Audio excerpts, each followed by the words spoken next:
Lufa's Maffel, the black-winged overlord and leader of the 12 stars of heaven, has been defeated. Years later, a man wakes up in her body, 200 years after her downfall at the hands of the 7 heroes. But the game world he once knew as Xgate is no longer ruled by humans, and it's no longer just a game. It has become a living world where every character thinks, feels, and breathes just like him. Our story begins with a young Lufus swearing to grow stronger and eliminate injustice. As she matures, that determination transforms her into a conqueror. Eventually, a group of heroes gathers to take her down. The battlefield is fierce, with corpses scattered everywhere. They believe they have her cornered, but she strikes first, taking down one of them in an instant. An archer tries to snipe her, but she easily blocks the shot. At that moment, a bear-like hero charges, only for Lufus to block and send him flying, knocking out the archer too. Another hero, a tanker, attacks head-on, but Lufus pins him down. It turns out to be a trap. Another hero attacks with magic from behind. Lufus counters, but it's revealed as an illusion by the hero mage. Despite their efforts, the hero is pierced through his chest. Refusing to die quietly, he unleashes his climax skill. Lufus tries to evade, but he grabs her hand and strikes with the skill. The mage then casts a subspace seal. The heroes gather to witness Lufus's final moments.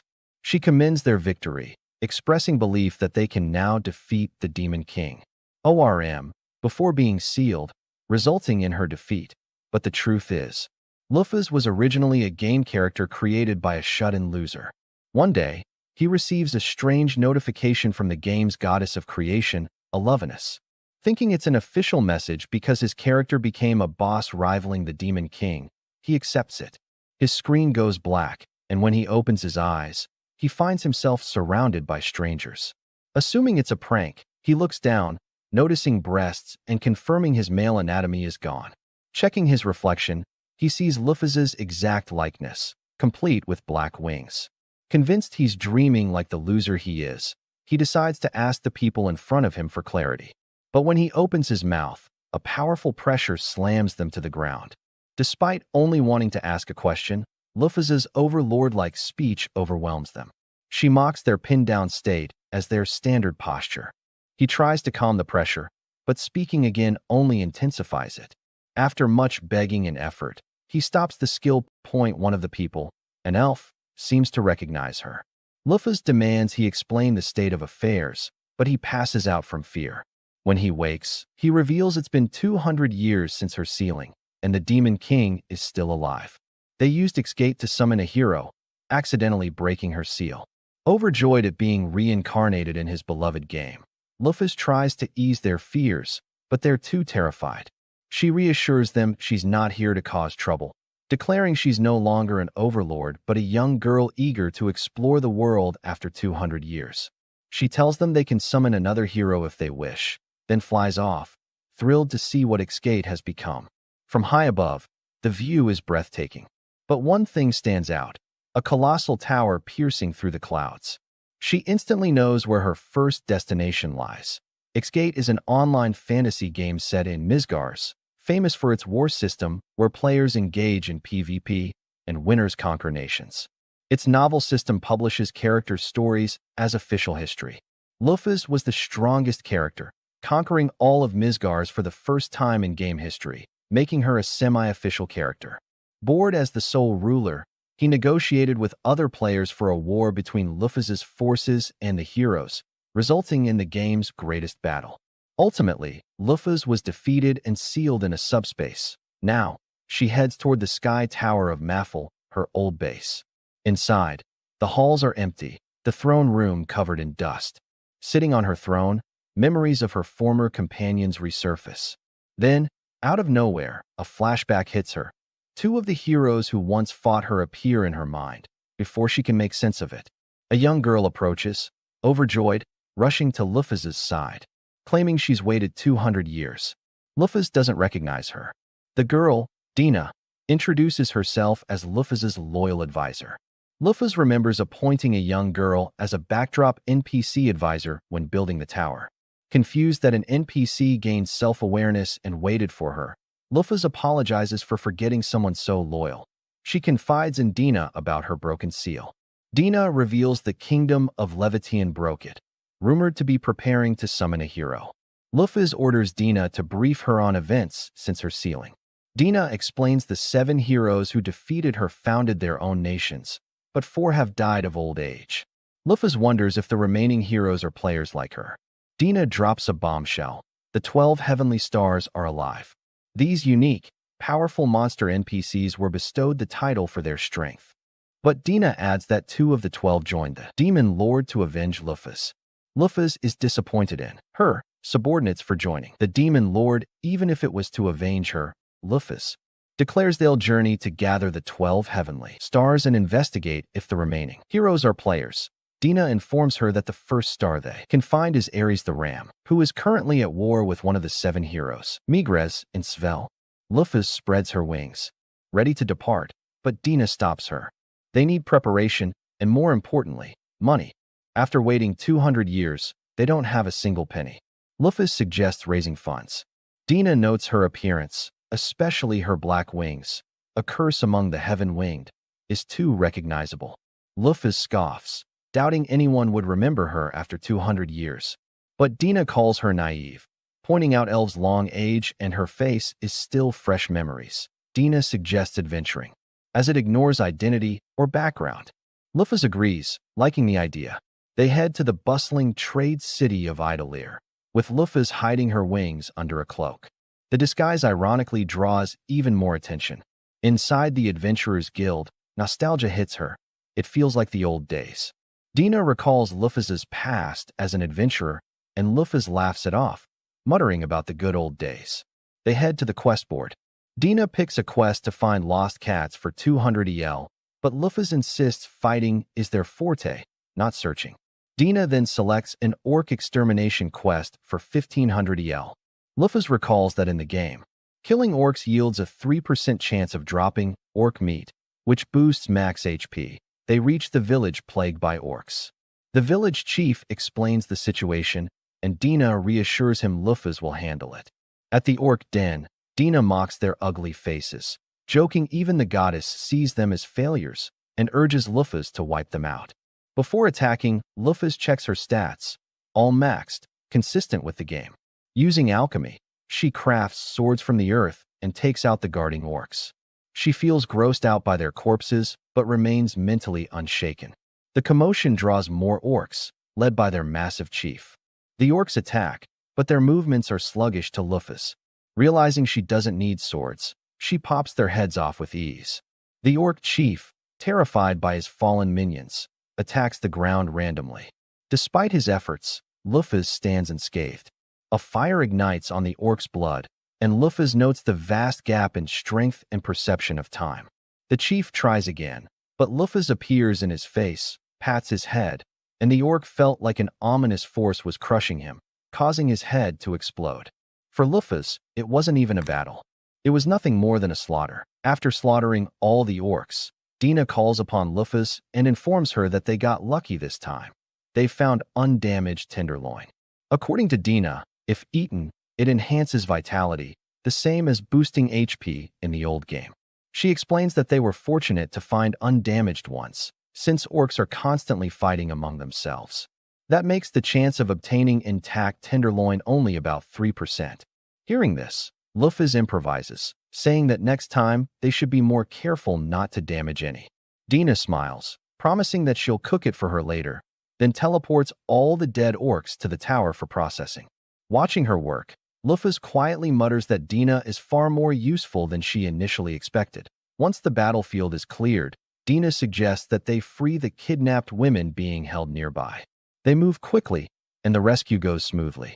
Dina breathes a sigh of relief when she confirms that none of the women were harmed in any way. Lufis then casually explains that orcs are, in their own strange way, gentlemen.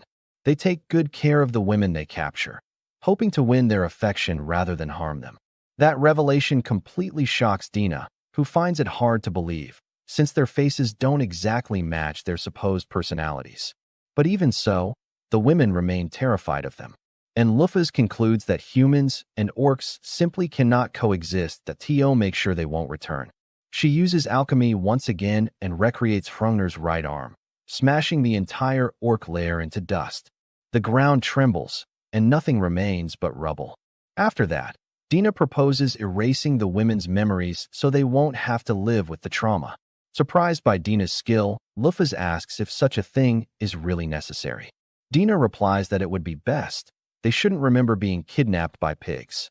Lufas has no objections and asks her how much control she has over memory manipulation.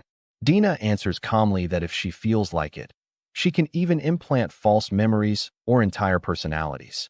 Hearing that, Lufas nods approvingly, and the two prepare to head back to the village. That on their way, Lufas creates a golem to carry them, sculpting it effortlessly with alchemy. As they travel, she asks why no one had taken out the orcs before, since the quest seemed so simple. Dina answers that compared to 200 years ago, the general standard of combat has declined drastically. Lufas raises an eyebrow and asks what she means by that. Dina gives an example: the kingdom that summoned Lufas, which is considered one of the strongest nations today. Then she asks Lufas to guess what the strongest person's level is nowadays. Lufas answers casually, thinking it should still be around level 1000 like in her era. But Dina's answer shocks her. It's only 120. Lufas mutters to herself, realizing that in her time, there were many players who reached level 1000 just like her. Dina explains that Lufas's era was an anomaly, filled with endless battles and powerful monsters. But now, there are no monsters that can reach level 1000 before dying.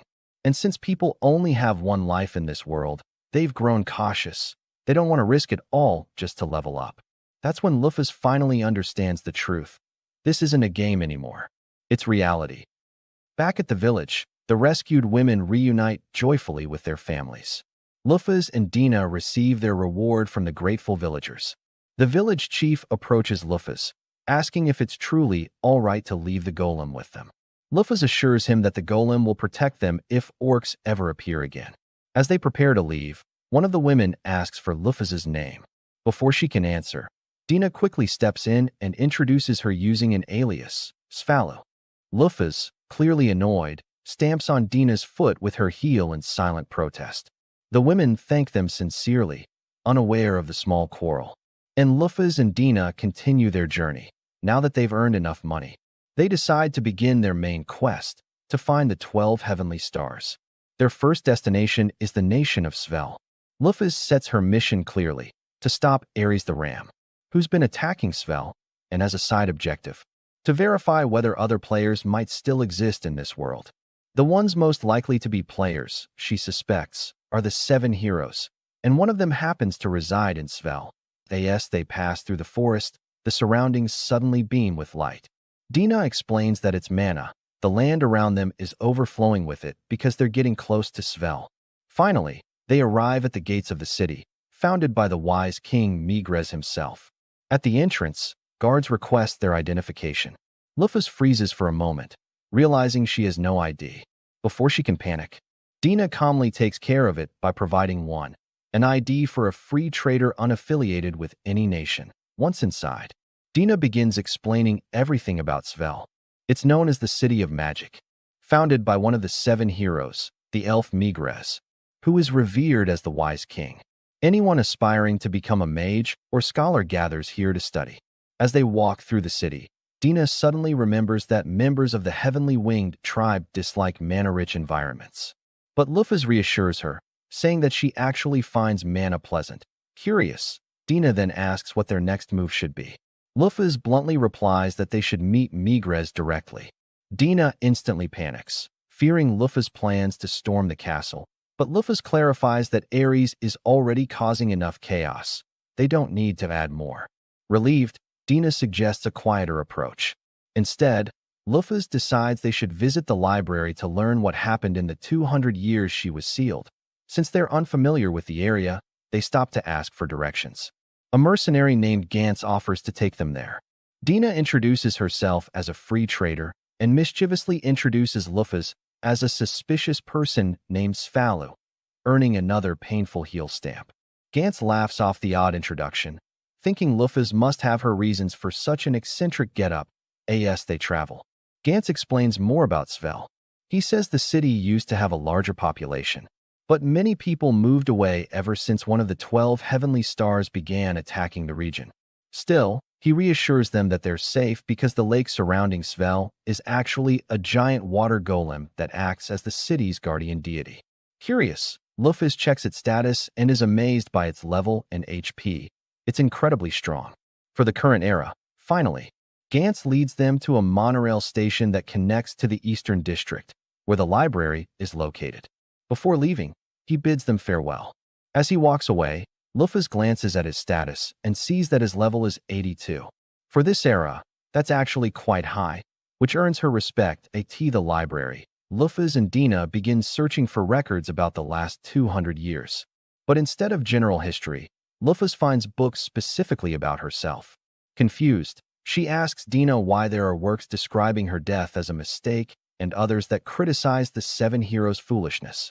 Dina explains that Luffy was never truly despised as she believed. In fact, during her rule, she overthrew tyrants and protected the people of those nations. However, humanity turned against her under the leadership of the seven heroes, ending her reign as a result. Once Luffy was gone, the demon folk, who had feared her power, began attacking humans. Without her, no one could keep them in check. The heroes tried to resist the demons, but ultimately failed, and human territory continued to shrink year after year. Luffy is shocked to learn that humanity's habitat has diminished so drastically, and that the world has fallen into such disarray because of her absence. Having found the truth she needed, Luffy leaves the library and commands Dina to take her to Ares' castle. But before they can go, the ground shakes violently. An earthquake nearly topples the city. In the aftermath, Gantz rushes through the streets helping injured civilians. Moments later, an announcement echoes through Svel, summoning all mercenaries to the border with their gear.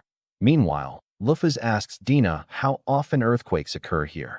Dina replies that they're quite rare. That's when Luffy reveals something unsettling. Ares has an ability that can cause earthquakes, implying that he must be approaching the city. Dina confirms it, sensing a powerful mana fluctuation from afar. Even Migres, from his castle, feels the disturbance. Dina suggests that they take the monorail to reach the border quickly, but Luffy has a better idea. She uses alchemy once again and creates a massive bird-like statue to serve as transportation. As they soar through the air, Luffy grows uneasy. Something about Ares feels off. Ares, one of the 12 heavenly stars, is a rainbow sheep who usually hates conflict. Even if he were seeking revenge for Luffy, he wouldn't act like this. Suddenly, an unfamiliar memory flashes through Luffy's mind. She can't make sense of it. Looking ahead, she sees what's waiting, a massive horde of monsters marching towards Svel. And among them, roaring in pure rage, stands Ares, the ram, one of the 12 heavenly stars. We see a flashback of the heavenly star Ares, back when he was just a lamb, crying alone in a dark forest. That's when Luffy found him. She was surprised to see such a legendary creature, a monster said to be born only once every 500 years. Seeing him crying, she figured he was on the run, trying to escape from monsters and humans alike. After all, a single thread of his wool was said to be more valuable than gold. Luffy advised him that instead of spending the rest of his life weeping, he should try striking back at his foes. Hearing that, the little lamb gathered his courage and jumped to attack her. Luffy, impressed by his spirit, put him down with ease and asked him to come with her, to grow stronger and join her in her quest to crush everything in her jaws and conquer the entire world. Amazed by her ambition, the lamb agreed to follow her. When she asked his name, he shook his head, having none. So, Luffy looked up at the stars and gave him one, Ares. Muttering softly to herself, she never imagined that a rainbow sheep would become her very first companion. Back in the present, Gantz rushes to the border with his companion Johnny, ready to face Ares the ram in the final battle. Outside the castle walls, the army stands in formation, preparing for war. But both the captain and Gantz are stunned by the sheer size of the approaching monster horde. They doubt whether they can hold out until reinforcements arrive. To their surprise, Ares issues a declaration of war before attacking. Mimicking the code of honor once imposed by his master during her reign, with no time to spare, the captain orders the mages to unleash their spells and wipe out as many monsters as possible. But even after the barrage of magic, The horde keeps advancing. Archers fire their arrows next, yet it's still not enough. The monsters just won't stop. With no other choice, the army charges forward. Gantz leads the knights into the front lines, cutting down monsters one after another. He spots Johnny struggling with an ogre and rushes to his aid, but the enemies keep pouring in. In moments, the tide begins to turn against them. The soldiers start getting pushed back, and even Gantz is reaching his limit. Reinforcements are nowhere in sight. When all hope seems lost, Migres appears, commanding Livia to strike. Livia descends in a flash of light and wipes out the nearby monsters in one massive sweep.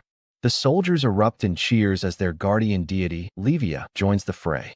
Migres steps onto the battlefield, commending the soldiers for holding out this long.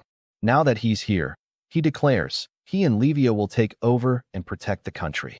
At his command, Livia charges again, finishing off the remaining monsters with overwhelming force. High above, Lufas and Dina observe the battle from the sky. Lufas is relieved to see that Gantz is safe. She notes that with Livia's presence, they might actually have a chance to defeat Ares, since Livia's water element naturally counters Ares' fire. Not only that, Migres himself is also there. Lufas tries to check Migres' status, but since they're the same level, she doesn't expect to see it. To her surprise, his status appears, and his level is only 500. The reason? Mark of the Vanquished. Curious, she asks Dina what it means. Dina explains that the rumors were true. The 7 heroes were cursed when they were defeated by the Demon King, leaving them unable to access more than half of their original power. Before Lufas can say more, Ares appears on the battlefield. The final confrontation between Svel and Ares is about to begin. Ares and Livia charge straight toward each other, head to head. Migres mutters that between water and fire, they have the advantage. Livia forms a giant water drill and attacks, but Ares evades and fires a blazing breath of fire straight at Migres. Livia quickly shields him, swallowing the flames in a surge of steam. Using Livia as a conduit, Migres unleashes a massive tidal wave, but Ares leaps over it, despite his enormous size, and slams into Migres with crushing force. Migres raises a magical barrier just in time, blocking the hit. But Ares activates Mezartheme, a memento from Lufas, and the shield begins to crack. When victory seems close for Ares, Livia coils around him, absorbing his flames and evaporating the heat. The soldiers cheer, thinking the battle is over. But Lufas, watching from above, shakes her head. In terms of raw power, she admits, Livia will win this battle. But her health is being drained. The longer this fight drags on, the more danger she'll be in. Lufas realizes that Ares never planned to win. His goal from the start was to weaken Livia. Soon, he'll retreat, since he knows neither she nor Migres can pursue him without leaving the kingdom vulnerable. Lufas sighs, acknowledging how cunning Ares has become. Dina smirks and says he learned from the best. Lufas can't deny it. She used plenty of cunning tactics herself back in the day. As expected, Ares activates Mezartheme once again and escapes Livia's grasp. Seeing this, Lufas decides it's too dangerous to let Livia weaken further. She grabs Dina and leaps from the bird statue, descending toward the battlefield. Meanwhile, Ares prepares to deliver his final strike. Lufas feels bad about what she's about to do, but she never asked her old companion to avenge her. She kicks Ares, sending him flying across the mountains, telling him to cool his head off. After the blow, Lufas approaches Migres, who immediately asks who she is. Lufas replies that she'll explain later when there are fewer eyes around. Her tone and voice make Migres freeze. He recognizes her, but he can't bring himself to believe it. Lufas tells him she'll take care of Ares and orders Dina to follow later by teleportation. Before she leaves, Migres warns her that someone else is pulling the strings behind the scenes. Lufas accepts the warning, trusting it from an old friend, and heads off to face Ares once more. When she arrives, Ares asks for her identity. Lufas is shocked. He can talk now. Instead of answering, she lets out her pressure, the overwhelming aura reminding him exactly who she is. Ares immediately recognizes her, but he hesitates, thinking she must be an imposter. Lufas releases her pressure and calmly reassures him that she is Lufas Maffel herself. But if he doubts her, she invites him to test it. With his strength, Ares activates Mezartheme, ready for battle. Luphus smiles, thrilled to finally have a real fight again after so long. Ares charges, ramming into her with all his might, pushing her far back. But Luphus cancels his skill and stops him in his tracks. He tries again, but she doesn't even budge. Then, with casual strength, she lifts him up and tosses him skyward. Before he can hit the ground, she punches his chin, sending him flying higher. From the battlefield below, soldiers can see his body soaring across the sky. She follows up, slamming him down and pinning him to the ground. Even after that, Ares gets back up, determined to fight to the end. He unleashes his strongest fire attack as a final effort. Luphus commends him for facing her with his full strength and decides to answer him in kind. Both of them charge head-on, their clash creating a massive explosion that shakes the entire battlefield. When the dust settles, Ares lies defeated. Luphus praises him for how much he's grown, from the little crybaby she once knew into a true warrior. With a playful flick, she sends him flying again and asks if he still doubts her. Ares stands up, tears in his eyes, and leaps toward her. But this time, he transforms into his human form, crying and apologizing as he hugs her tightly. Luphus chuckles, calling him the same crybaby even after 200 years. That moment, Dina arrives through teleportation. Luphus checks Ares' status. It's the same as before, still bound by the rule that companion monsters can't surpass their master's level. Smiling, she tells Ares that he's the first of the heavenly stars she'll reclaim. She commands him to join her again, with no objections. Ares accepts joyfully, honored to be her first once more. Just like that, Ares rejoins the party. Dina cheers for their new companion, but Ares tilts his head and asks who she is. Dina snaps, trying to jog his memory by reminding him she'd been with Luphus all along in Maffel Tower. Ares remembers vaguely, but it's still a blur. Then, with his usual bluntness, he calls her a background character. Dina turns to Luphus to complain, sulking in the corner while crying dramatically. Luphus sighs and tells Ares to stop bullying her. She's been supporting them since her return. Ares shrugs, saying he only spoke the truth, which makes Dina even angrier. Meanwhile, somewhere deep in a dark place, a shadowy figure smirks quietly. And fun fact, why Ares looks like a girl but is addressed as a boy? Because, well, Ares is a femboy. Luphus asks Ares why he invaded Svel. Filled with anger, Ares replies that he cannot forgive the humans who betrayed her.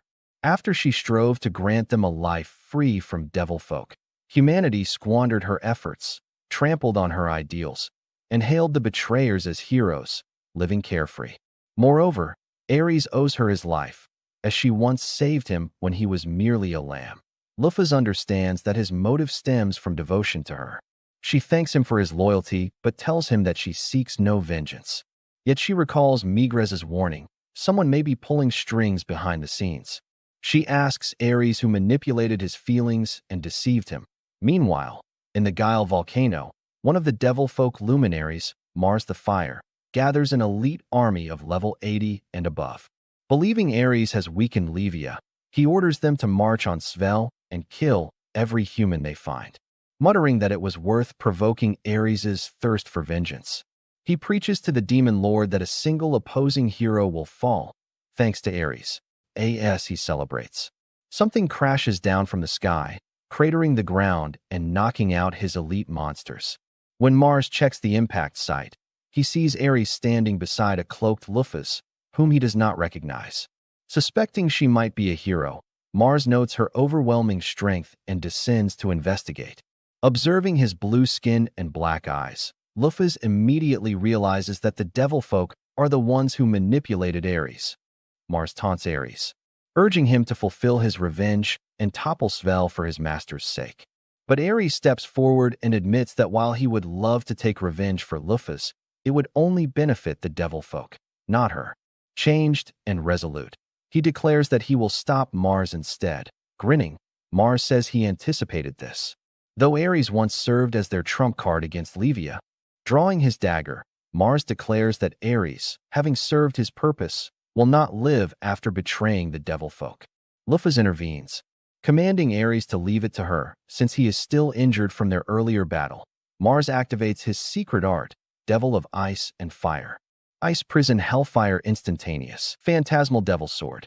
Wielding freezing ice in his left hand and hellfire in his right, he moves at light speed, boasting that no one has ever survived his art. But as he continues to talk excessively while moving, Luffy grows tired of his arrogance and sends him flying with a single punch. As Mars hurtles through the air, he glimpses her black wings and blonde hair. Luffy was shocked to realize this weakling is none other than the mastermind Migres mentioned. Turning to Ares, Luffy asks his title, but before he can answer, Dina appears through teleportation. She explains that Mars is one of the 7 luminaries, the strongest after the Devil King and his son. Confused that such strongest beings are only level 300. Luffy listens as Dina notes that Devilfolk's standards have declined just like humanity's.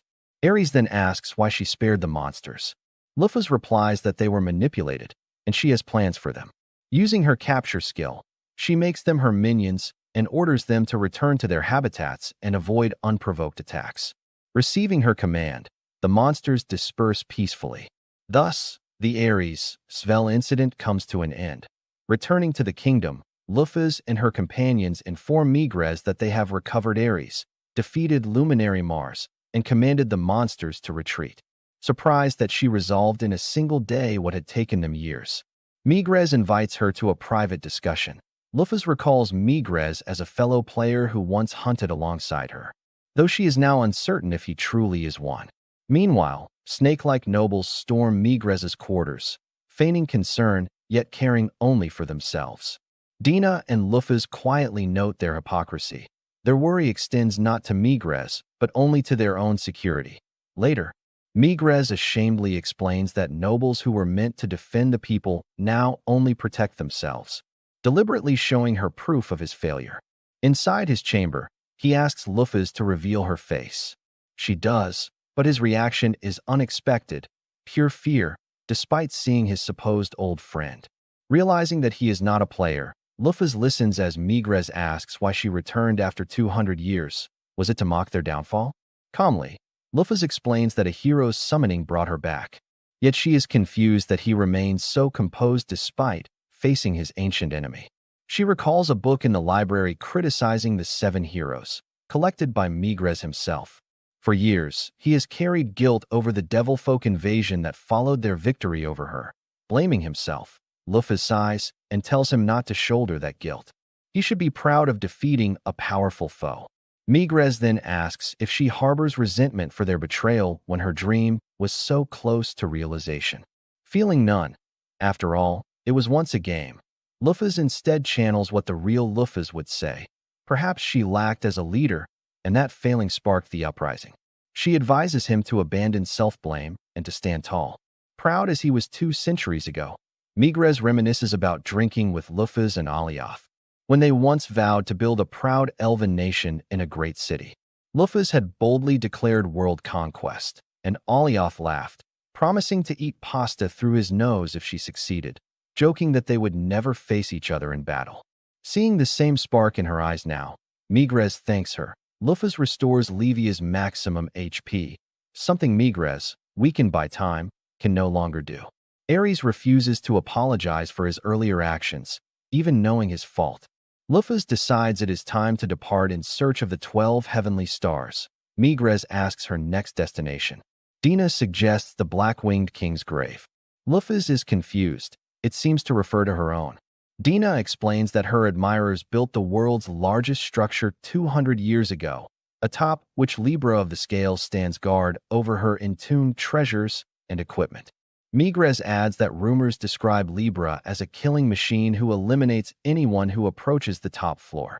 Luffy wonders why anyone would risk fighting Libra merely for treasure. Migres explains that most legendary weapons were lost during the war with the Demon Lord. Those treasures are humanity's last hope against the Devilfolk, but Libra prevents access. Shamelessly, he requests that she lend him any unused items once she recovers them. Luffy agrees, confident in her own strength without them. Thanking her, Migres offers items to conceal her wings and a disguise to help her move freely among humans. At the kingdom's entrance, she finds Gantz waiting to bid farewell. He fails to recognize her at first. When she reveals she is Sval, Gantz is stunned by her beauty. She thanks him for his help, and they part ways. Gantz suspects she might be Lufa's but quickly dismisses the thought as impossible. Meanwhile, the heavily wounded Mars trembles at the thought of Lufa's return. Suddenly, a mysterious woman appears before him, stating that his role is finished. With a snap of her fingers, Mars vanishes, erased completely, as if he never existed. The group sets their sights on their next objective, Libra of the Scales, who's said to be located at the grave of the Black-Winged King, a destination that's a whopping 500 kilometers away. That's a huge distance, and while Lufus is totally fine with walking, Dina immediately protests, saying not everyone's a superhuman like her, and walking that far is exhausting. She comes up with a proposal to create a golem that can carry them around. Lufus points out that they already have her teleportation magic, but then remembers they'd even use a carriage to get to Svel. Dina explains that teleportation magic is really meant for personal use, and to teleport another living creature, you either need their full consent or you have to knock them unconscious. The problem is, even a tiny bit of refusal in someone's heart can cause the spell to fail, which is pretty terrifying. So, it's just a huge hassle. Getting even more ambitious, Dina suggests that while they're at it, the golem should come with a bath and a place to sleep so they don't have to camp outside anymore. Lufus is a bit skeptical about what kind of golem that would even be, but she agrees to give it a try. With a loud cry of alchemize, the golem is created, and inside, they find incredibly soft and fluffy beds. Ares dramatically declares that he's unfit to be a bride now, and Lufus just bluntly reminds him that he's a man. With that settled, they decide the golem needs a name. Dina thinks it should sound chic, but not too pretentious, while another companion suggests something simple and easy to remember. Lufus declares that its name will be Tanaka. What follows next is a ridiculous commercial-style presentation, promoting Tanaka as the golem that can take you to beaches, cities, and mountains. It even comes with a status card showing it's an artificial life form. Lufus then commands, "Tanaka, drive us to the grave of the Black-Winged King," and the golem responds in a calm, robotic tone, "Yes, boss." The group finds traveling in Tanaka to be an absolute breeze. It's super comfortable, and before long, they decide to stop for the night, having Tanaka park in a good spot that as soon as they step out. Dina sniffs the air and suddenly gets all excited. She's found a hot spring. Lufus points out that they already made a bath inside Tanaka, but Dina insists that a natural hot spring is completely different and practically drags her along. She tells Ares he can go later since he's as they prepare to get in. Dina stops Lufus and scolds her for planning to enter the water without tying up her long hair. She explains that it's bad manners because stray hair floating on the surface makes the water dirty for the next person. Lufus admits she's got a point, and Dina offers to tie it up for her. Lufus, trying to avoid seeing Dina's naked body despite being female herself, tells her to stay put. She'll come to her instead. Dina comments on how pretty Lufus's hair is and notes that such long hair must give her stiff shoulders. After tying it up, she encourages Lufus to relax and enjoy the hot spring since it's been ages since she could properly stretch her wings. The water feels amazing. But Dina notices her legs are a bit swollen from sitting in Tanaka all day, though Lufus feels perfectly fine. Dina then spots some rare creatures nearby, adaptive frogs, and points them out. She explains that the pink one's female and the green ones are male. But what's really fascinating is that when there are too many males, some of them actually change their sex to female so they can mate with the extras. She marvels at how they used to be male, but their feelings change, and they fall in love with other males. Lufus seems to have some kind of reaction to this revelation. And just then, Lufus decides that's her cue to get out of the water and lets Ares know it's his turn next. Eventually, the group arrives at the grave of the Black-Winged King, which turns out to be so massive that an entire village has sprung up around it. Dina explains that hunters and adventurers came to conquer the grave, merchants followed, and the place simply grew into a tourist spot. Ares is absolutely livid, declaring that it's outrageous for fools to ransack Lufus's grave, and he prepares to attack them. But Lufus immediately stops her hot-headed ram, telling him there's no need to cause a commotion. She reminds him that since she's standing right there, it's obviously not her real grave, so she doesn't care if people are raiding some fake monument. Internally, she notes how crazy he gets when it comes to her and wonders if all of the 12 heavenly stars are this obsessive. Their attention is drawn to a nearby crowd, so they ask what's going on. A man explains that a special reconnaissance team of 50 powerful adventurers went into the grave 2 months ago and were on the verge of conquering the top floor, but they missed their daily check-in. Realizing that Libra must be on the highest floor, Lufus decides they need to retrieve her fast to prevent any more casualties that as they head in. The man tries to warn them that if the special team struggled, then 3 of them don't stand a chance. But Lufus simply tells him they appreciate his concern, though it's unfounded, because there will be no more deaths on their watch. Inside the grave, they're suddenly met by golems, which Dina immediately recognizes as mass-produced models Lufus created for the final battle against the 7 heroes. Lufus notes that they have no intent to attack her or Ares since they're designed to distinguish friend from foe and still recognize her as their master, even after 200 years. But then, for some reason, the golems suddenly turn and attack only Dina. Ares jokes that her presence must be so faint that even the golems forgot she exists.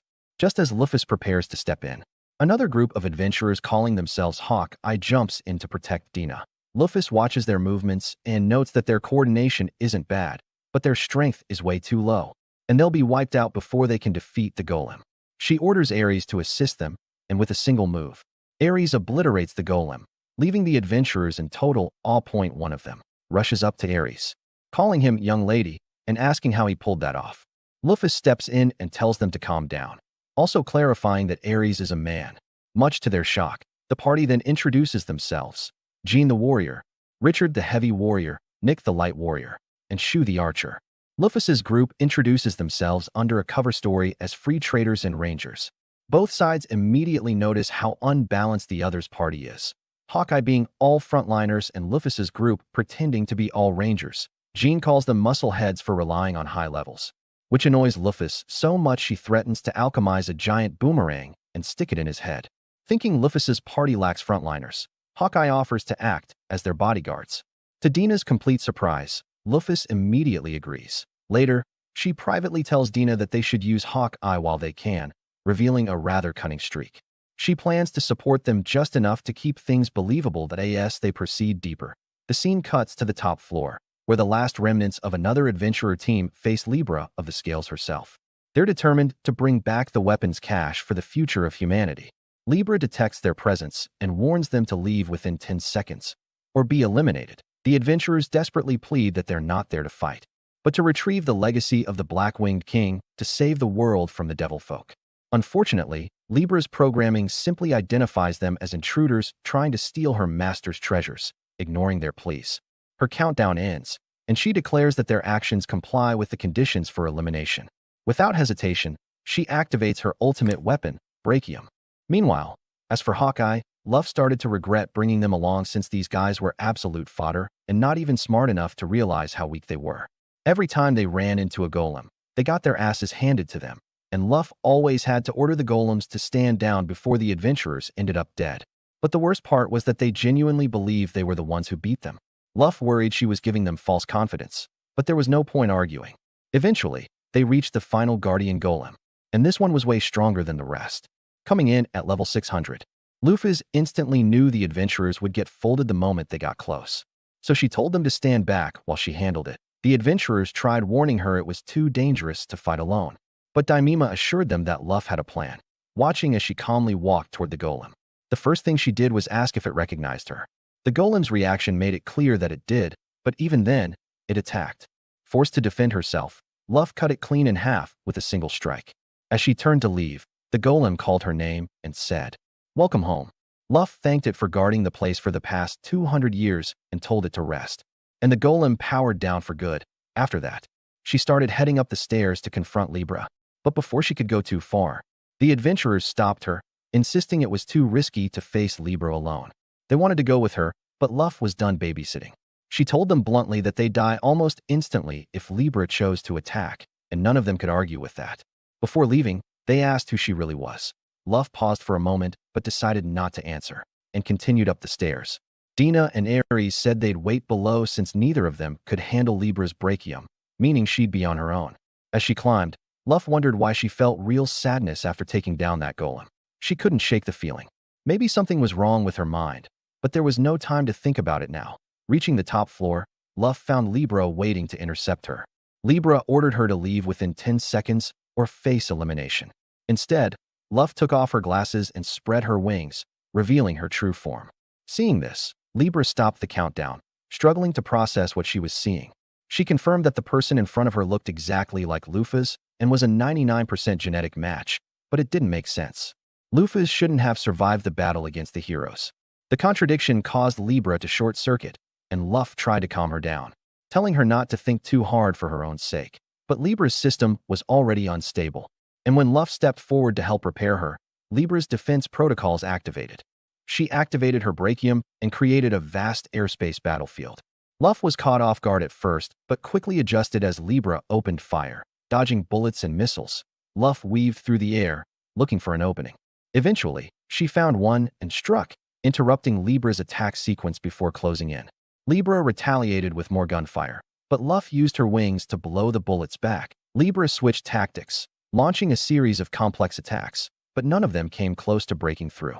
Frustrated, she shifted to her ultimate domain, a sure-hit attack that ignored all defenses and dealt 99,000 damage. Caught in the range, Luff didn't back off. Instead, she smiled, excited to finally feel some real damage. When the violent energy hit, the pain was immense, but she had more than enough HP to tank it. Pushing through the blast, she closed the distance and dodged Libra's last-ditch laser strike. Before Libra could swing her blade, Luff grabbed her arm, pinning her in place while casting all repair. The spell restored all of Libra's damaged parts, fixing centuries of wear. Luff apologized for taking so long to return. With her logic units fully restored, Libra finally recognized her master. Her mission complete, she powered down for a long rest. Luff sighed in relief, glad things hadn't gotten out of hand. But now she had a new problem: how to explain all this to the adventurers without exposing herself. She walked back down and peeked around the corner, only to find Dina and Ares waiting. Confused, she asked where the adventurers went. Dina casually explained that she implanted false memories in their heads, making them believe they were the ones who defeated Libra. Luff had forgotten about Dina's mind manipulation ability. Dina explained that she made them think Libra was already badly injured, allowing them to claim victory. Luff asked if Dina planned it from the start, and Dina smiled, admitting that was the only reason she tolerated them in the first place. Dina suggested heading up to the treasure vault. When they entered, they were stunned by the mountains of gold and glittering artifacts. Luff couldn't sit still. Something about all that treasure made her restless.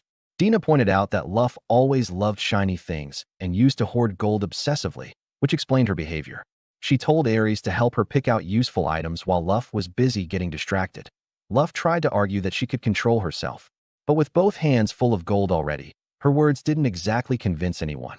Eventually, Dina and Ares finished gathering what they needed, leaving behind the useless weapons and spare coins. Before they left, Dina asked Luff to gather all the golems in the area for teleportation. Luff agreed, but when she realized Dina meant all of them, she groaned and spent the next few hours roaming the grave to collect every last one. Dina teleported the golems away and suggested they move out.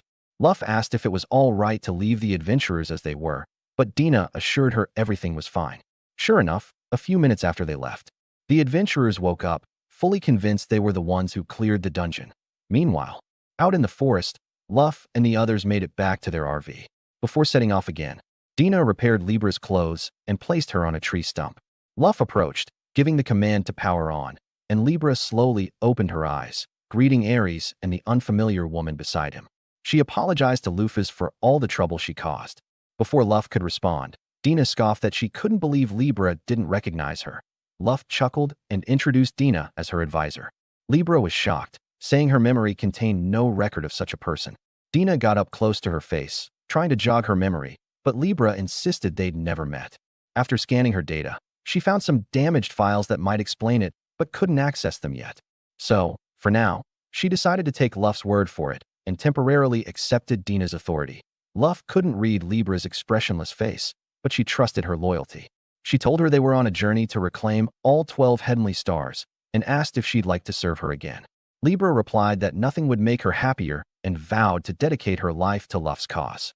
With Libra back in the team, Luff asked if she knew where the other stars were. Libra apologized, saying she'd been stationed in the grave for centuries and knew nothing of the outside world. So Luff turned to Dina, who happily explained that around 2,000 kilometers away, there was a small village at the base of a mountain where Parthnos now lived. Luff was surprised that Parthnos chose a village life, but Dina clarified that Parthnos had actually created the village herself, protecting it with a powerful barrier to shelter monsters and plants from humans. Luff was relieved to hear she wasn't causing trouble, until Dina added that the mountain used to be Luff's homeland, driven out all the heaven wing who lived there, turning it into an uninhabitable zone. Luff could only sigh in disappointment. Luff wakes from a strange dream, a fleeting vision from her past as Sappho, yet the details slip away like mist. Dina's hand on her shoulder brings her back to reality, and Luff decides to focus on their mission instead. When she asks how much longer until they reach their destination, Dina says they're close. Along the road, Ares brings up a concern. If Parthenos expelled the Heaven Winged from Vanaheim, where did they all go? Dina explains they've settled in Galahorn, a sky city founded by one of the 7 heroes, Mara the Sky King. The mention stirs unease in Luff. Given her history, she doubts she'll get along with the Heaven Winged, but if Mara still lives, she needs to see whether he remembers their days together. By nightfall, they arrive before the cliffside capital of Galahorn. The place looks magnificent yet chaotic, its structures stacked along the steep rock walls. Ares immediately notices how sharply divided the city is, one half pure white, the other drenched in black. Dina explains that Galahorn has been torn apart by civil strife. The White Wing believe themselves superior, while the Dark Wing demand equality. Luff asks why Mara hasn't intervened, and Dina reveals that he's been trying to stay neutral, keeping both sides from tearing each other apart. But it hasn't worked. Ares recalls that centuries ago, discrimination among the Heaven Winged was banned under Luff's own reign, a rule she doesn't even remember issuing. Dina adds that after Luff disappeared, the White Winged seized power and began oppressing the Dark Winged again. The war has raged for 200 years since. Hearing this, Luff feels responsible and decides to set things right. However, with Heaven Winged lifespans stretching over a millennium, many would still remember her face. To avoid being recognized, she cloaks herself before entering the city. Climbing the stairways proves brutal. Galahorn was clearly designed for those who can fly. Ares grumbles about all the walking until Libra switches to jet mode, grabs everyone without warning, and rockets them upward. The roar of her engines wakes the entire Darkwing district, and within moments, the streets fill with confused residents. Luff scolds Libra for the noise, but the automaton barely cares. Dina steps forward to calm the crowd, introducing herself as a free trader, while Luff apologizes for the disturbance. Fortunately, one of the locals offers them lodging for the night, which Luff accepts since Ares looks ready to collapse. Later that night, Luff lies in bed, but sleep turns cruel. She dreams of her childhood, a memory buried deep. She sees herself as a little girl, beaten and locked away by her father for being born with dark wings. While he boasts to his white-winged peers, she sits hungry and cold in a shed. Only her frail mother dares to visit, sneaking her food under cover of night. Luff hugs her tightly, promising she'll be fine, but when they try to return to the house, her father catches them. Furious, he drags her mother away while Luff lies helpless in the mud. In that moment, she vows to grow strong enough to break free of such cruelty, even if the gods abandon her. Luff jolts awake, her heart pounding. Libra checks on her, but Luff insists she's fine. When Libra returns to sleep mode, Luff stares into the darkness, shaken. The memories felt too real, too vivid. And the strangest part, she doesn't remember ever writing that backstory when she created Lufa's character in the game. If these emotions are real, then this world isn't just fiction. It means the true Lufa once lived, and he's now occupying her body. That leaves one terrifying question: what happened to her soul? Meanwhile, in the Demon Lord's castle, the 7 demon luminaries gather for a meeting. One seat is empty. Mars hasn't shown up. They quickly assume he's dead, probably taken out by an enemy. Some speculate that Ares might have done it, which would be humiliating. Then Venus, another luminary, enters the room. Calm and cryptic, she tells them she knows who killed Mars. The others question her, wondering where she's been. Venus admits she's been tracking the killer, but couldn't get close without risking her life. Though she didn't see the face, she recalls one chilling detail: the person had black wings. The room falls silent. Everyone knows what that means. It can't be possible, but the implication is clear: Lufa might still be alive. 2 centuries ago, the human heroes supposedly killed her. If she's returned, even the demon lord himself should be afraid.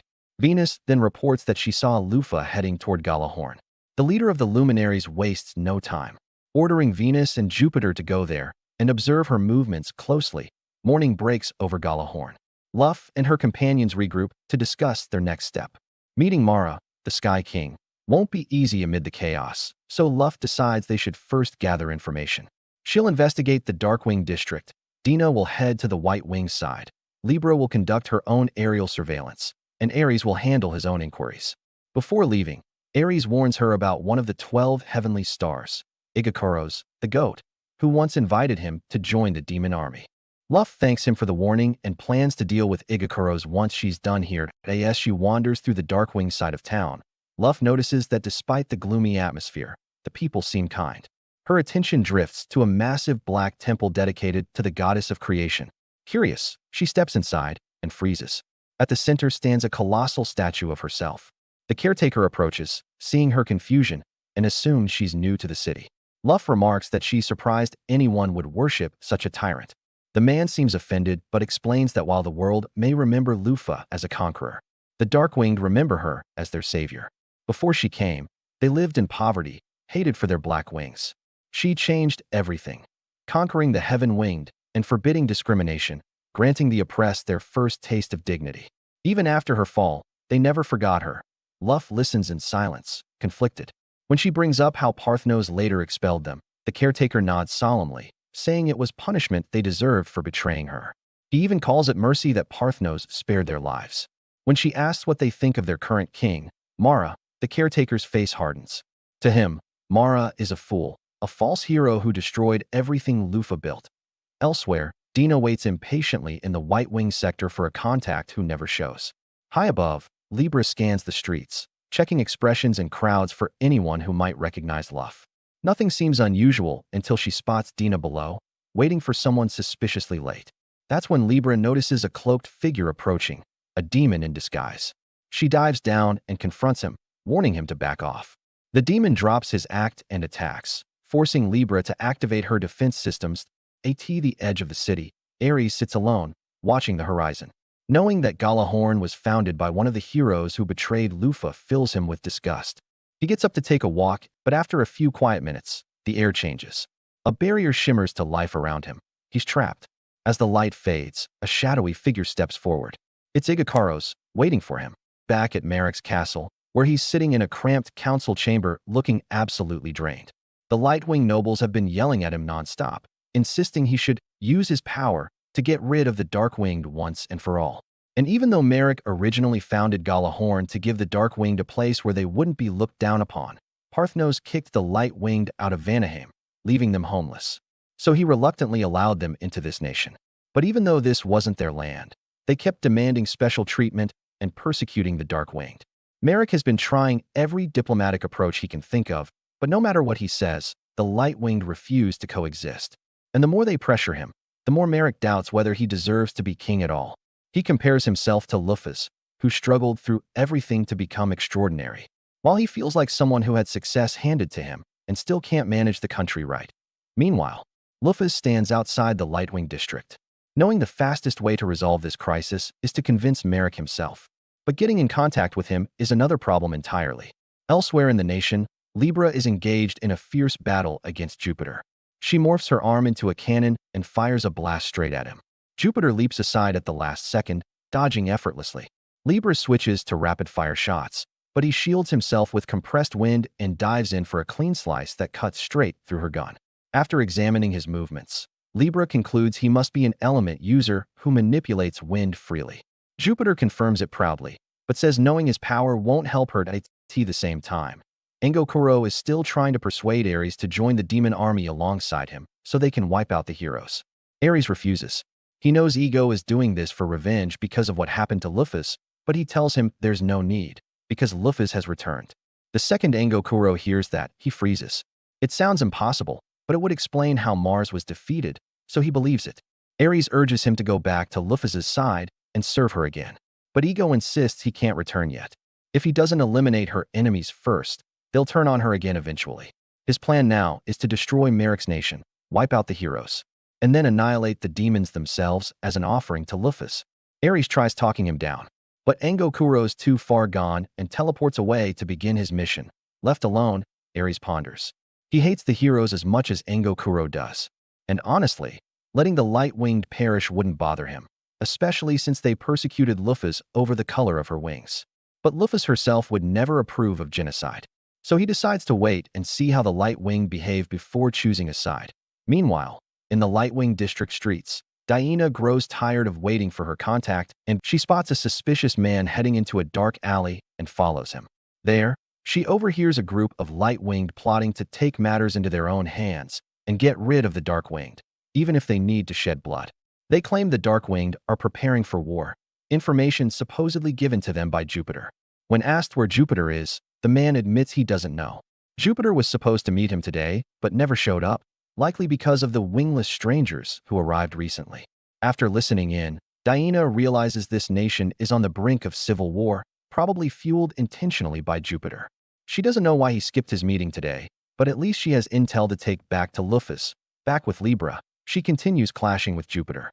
No matter how much wind pressure he summons, Libra's solid frame refuses to budge. The only reason he's lasted this long is his speed, dodging every shot. But Libra's been analyzing him the whole time. Once she completes her analysis, dodging won't save him. Jupiter realizes he can't win, so he kicks up a massive dust cloud and escapes while she clears the air, too late to catch him. Later, everyone reunites to exchange intel. Diana reveals that the light-winged are preparing for war against the dark-winged and have likely been provoked by someone named Jupiter. Libra adds that she fought Jupiter herself, one of the 7 demon luminaries, but he managed to escape. Lufus is shocked that a demon is trying to destroy the city when it's already collapsing under its own political tension. Since Jupiter will definitely return, Libra asks for more ammunition, saying she's running low. Lufus agrees to synthesize more later. Next, she asks Ares if anything noteworthy happened on his end. Ares lies, saying nothing happened, still unsure whether to intervene or let the light-winged face destruction. Lufus accepts the answer and tells them what she saw in the Dark District. They harbor deep hatred toward the light-winged, and the chance of civil war is extremely high. On the other hand, the dark-winged have erected a statue of Lufus in their temple and worship her. Everyone approves of them immediately, and Libra even suggests joining the dark-winged in the coming conflict. But Lufus refuses. Choosing a side would doom the nation and invite demon invasion.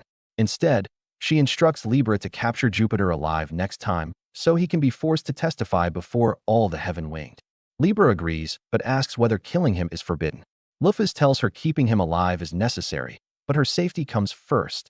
That night, Lufus finishes crafting Libra's ammunition. Libra walks in and casually lifts her skirt to store the ammo, and somehow, it all fits. Lufus has no idea how. Libra promises she'll capture Jupiter next time. Then she asks if Lufus knows where Diana went because her sensors don't detect her within 100 kilometers. Lufus tells her not to worry. Diana just uses teleportation magic to move wherever she wants. But that statement confuses Libra. In this world, the only teleportation spell is X-Gate. Lufus tries to think deeply about it, and suddenly gets a headache. 200 years ago, teleportation magic didn't exist. Even in Zeta Online, X-Gate wasn't meant to be a learnable spell. So how is Diana using it? And why hasn't Lufus questioned this earlier? Something doesn't add up. When Diana finally returns to the inn, she walks straight into an interrogation. Pitch black room, single spotlight, chair in the center. Lufus demands answers. Diana has both memory manipulation and teleportation magic, plus suspicious levels of talent for someone supposedly just an NPC. Lufus asks if her teleportation is the escape spell, and Diana doesn't deny it. Lufus is stunned. Escape was the spell that summoned her into this world, yet Diana uses it freely? Diana suddenly gets defensive, yelling that she trained for 200 years to stand out more. Seeing her reaction, Lufus decides to drop the interrogation. For now, relieved, Diana casually mentions she should be able to teleport Libra anywhere because Libra, being a golem, counts as an object, meaning X-Gate restrictions don't apply. She suggests testing it. Libra doesn't mind. Jupiter hasn't moved, so it's unlikely he'll attack while she's gone for only 10 minutes. The two teleport away. But not even 10 seconds pass before Jupiter launches a massive attack and blows up a section of the Lightwing District. The entire city is swallowed by a cloud of frenzy, amplifying every feeling of hate between the light and dark sides until it looks like an all-out war could break loose any second. Lufidus instantly realizes it's moon magic, not a skill, meaning Jupiter couldn't be responsible since he only uses wind magic. She rushes over to Ares, telling him that there's clearly someone else who wants the city destroyed besides the demons.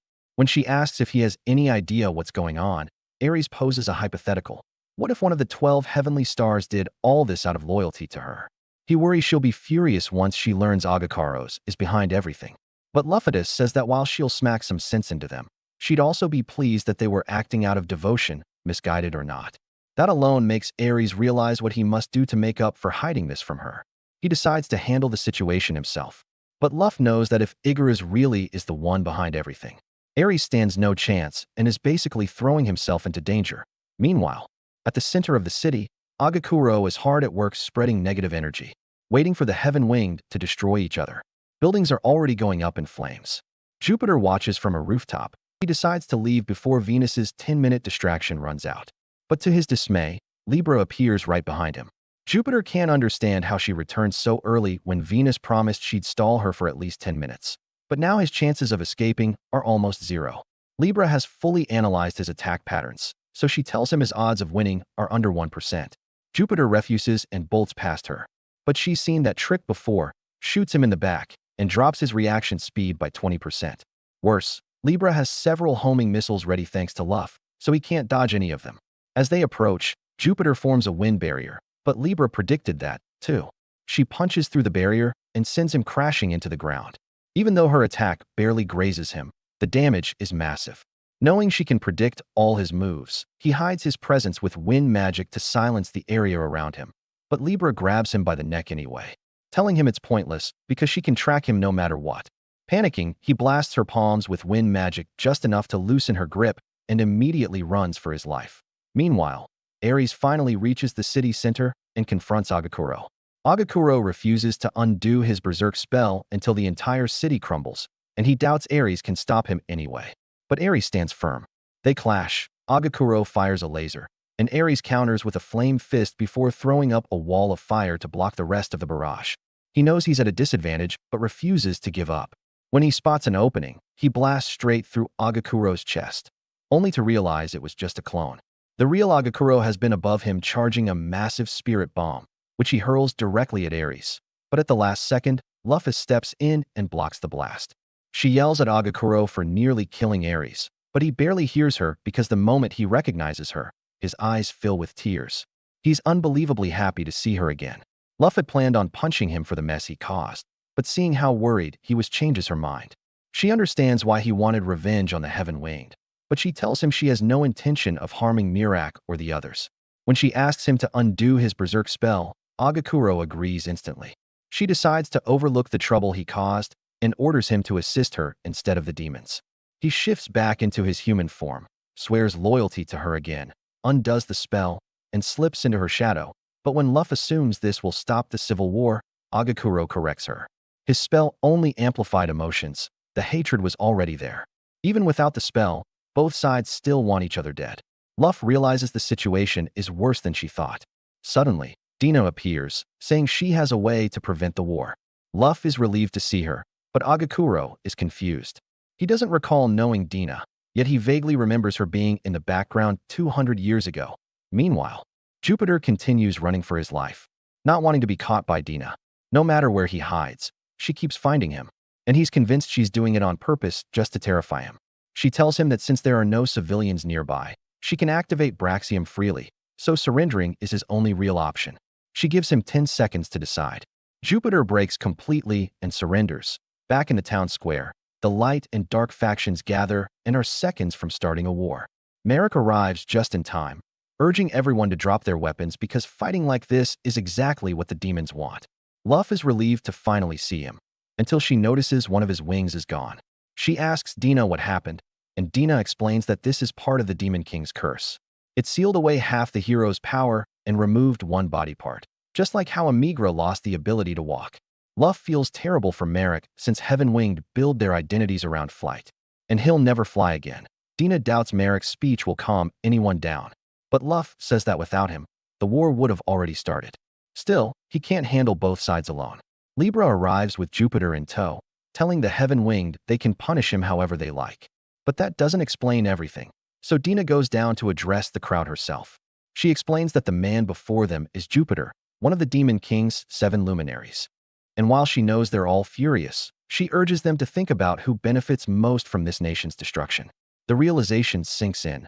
The demons orchestrated all of this. Their anger shifts toward Jupiter. Jupiter lies there. He looks up at Dina and notices her smile. She looks exactly like Venus. Betrayed by someone he thought was a comrade, Jupiter breaks free and charges at her. But before he reaches her, Dina impales him through the chest. He tries to warn Libra that Dina is one of the luminaries, but she refuses to listen and decapitates him in one clean strike. Dina then tells the crowd the problem has been resolved. The people stand stunned. They were angry at Jupiter, but they weren't expecting such a brutal execution. Luff understands why they're speechless, but she wonders what Jupiter was trying to say about Dina before he died. Later, after the crowd disperses, Merrick meets Libra to thank her for capturing Jupiter. He invites her back to the castle. Merrick then notices Luff standing behind him. He invites her as well, and Luff accepts. They head to a private room, and once alone, Luff removes her disguise.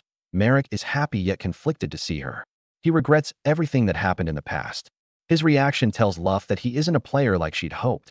Merrick believes he isn't fit to be king and that Luff should have stayed ruler. But his words trigger a sudden wave of emotion in Luff.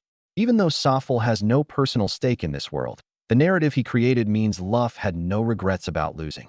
Hearing Merrick call it a mistake feels like an insult. She tells him to have some pride because for better or worse, he was one of the heroes who defeated her. This nation is his now, and she won't offer any more help or advice after this. She's confident he'll manage on his own. Embarrassed by her earlier outburst, since she rarely gets that emotional, she asks Libra to delete any photos she might have taken.